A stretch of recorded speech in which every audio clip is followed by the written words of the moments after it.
Addressing করে সময় নষ্টটা আমরা করব না। আসলে মূল বিষয়টা কি, আমরা 1947 সালে যখন ভারত ভাগ হলো সেটা দ্বিজাতি তত্ত্বের ভিত্তিতে ভারত ভাগ হয়েছে। এবং যদিও আজকে আমরা সংখ্যালঘু হিসেবে নিজেদেরকে বলতে চাই না, আমরা বাংলাদেশ হিসেবে বলতে চাই, কিন্তু ধর্মের কারণে হলেও কিন্তু আমরা সংখ্যায় কম। এবং আজকে দেখেন যে 47 সালে যখনই আমরা সংখ্যায় কম, এরপরে সেই 46-46-এর দাঙ্গার পরে তো যেগুলো হয়েছিল সেটা 1964 সালে সমস্ত বাংলাদেশের সমস্ত অঞ্চলে ব্যাপকভাবেই হামলা হয়েছে, দাঙ্গা হয়েছে, বিভিন্ন কিছু হয়েছে। এবং 1971 সালে কিন্তু আমরা এটা ভুলে যেতে চেয়েছিলাম যে বাংলাদেশ স্বাধীন হলে হিন্দু মুসলিম মিলেমিশে সব একাকার হয়ে যাবে। কিন্তু দেখলামটা কি, এই স্বাধীন দেশে শুধু হিন্দুদের সম্পত্তি কিন্তু এনিমি প্রপার্টির তালিকায়। এই দেশে বাংলাদেশের হিন্দুরা কিন্তু শত্রু ছিল না, স্বাধীনতার সপক্ষের শক্তি। এরপরেও কিন্তু আমরা শত্রুর তালিকায় পড়ে আছি। তো সেই কারণে আমরা যদি নাও চাই, এরপরেও ধরেন বাংলাদেশে তো এখন রাষ্ট্রধর্ম ইসলাম এখন আছে, এটা তো ধর্মনিরপেক্ষ রাষ্ট্র নাই।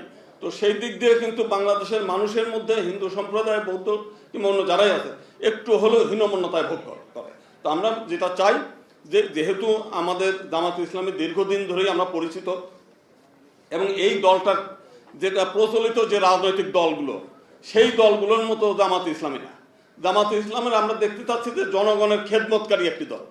সারা বাংলাদেশে বহুদিন আগে আমি একসময় গিয়েছিলাম, সেই সম্ভবত 1991 সালের নির্বাচনের সময় ফেনীতে। তো ওইখানে ইসলামী ব্যাংক বাংলাদেশের ভাইস প্রেসিডেন্ট ছিলেন সেই মোহাম্মদ ইউনুস সাহেব। তো উনার ওখানে উনি একবার ইলেকশন করেছিলেন, সেই এলাকায় আমি একটু গিয়েছিলাম। ওখানে গিয়ে সমস্ত বাড়িতে আমরা ঘুরেছিলাম আমার সাংগঠনিক কাজে। উনি বললেন যে ওই ওখানকার হিন্দুরা বলছে যে প্রত্যেকটি জেলে পরিবারকে ইউনুস সাহেব প্রত্যেকের জাল কিনে দিয়েছে। তা আমি বললাম যে কী জন্যে? বললো কী জন্যে দিয়েছে, আমরা গরিব মানুষ তাই দেয়। আমি বললাম ভোট দেবেন? কয় না। আমি বললাম তো ভোট দেবেন না। দেখেন, ভোটের আশা ত্যাগ করে তারা কিন্তু ভোটের আশা কিংবা প্রতিশ্রুতি যে আমরা ভোট পাবো সেইভাবে, কিংবা দেন আমাদের ভোট দেন, আমরা ক্ষমতায় গিয়ে আপনাদের সেবা করব, সেইটা না।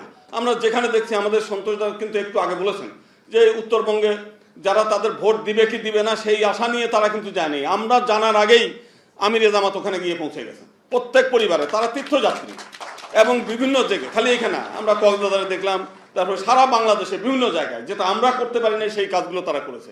তো সেই জন্য আমরা পূজার সময় ঢাকেশ্বরী মন্দিরে আমরা গিয়েছি। আমি যখন গিয়েছি তার আগেই দেখলাম যে জামাত ইসলামের কর্মীরা ওখানে কিন্তু মন্দির পাহারা দিচ্ছে সারা রাত ধরে। আমরা 1-2 ঘন্টা থাকার পর আর বিরক্ত লাগছে, থাকবো না। আমাদের ছাত্র মহোদয়ের সভাপতি অবশ্য ছিল দীর্ঘ সময়।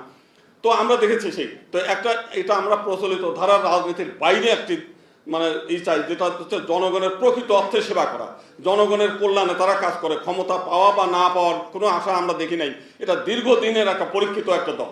আর সবচাইতে বড় যে বিষয়টা দেখেন, একটা চোর যে সেও কিন্তু চায় যে তার আশেপাশের লোক যেন চোর না থাকে, তার চুরি করার জিনিস যেন আরেকজন চুরি করে না নিয়ে যায়।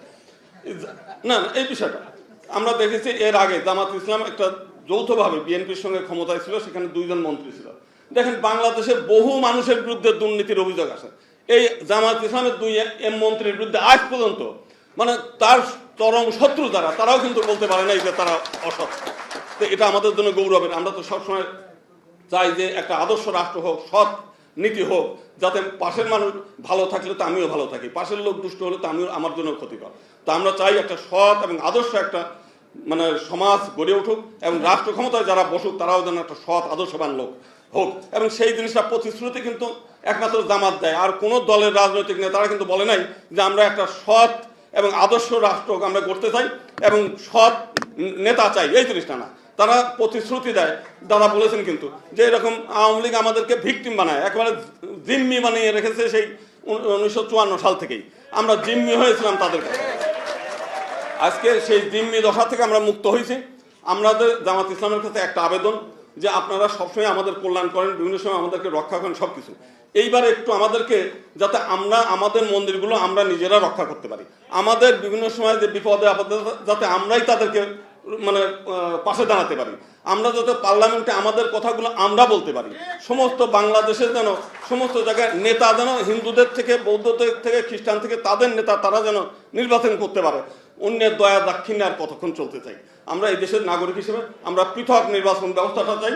জাতীয় সংসদ সহ সর্বক্ষেত্রে সংরক্ষিত আসনের ব্যবস্থা করা হোক। এবং এইটা করলে হবে কি, যে সকল সম্প্রদায়ের প্রতিনিধিত্ব নিশ্চিত হবে, তারা পার্লামেন্টে তাদের কথাগুলো তারা বলবে।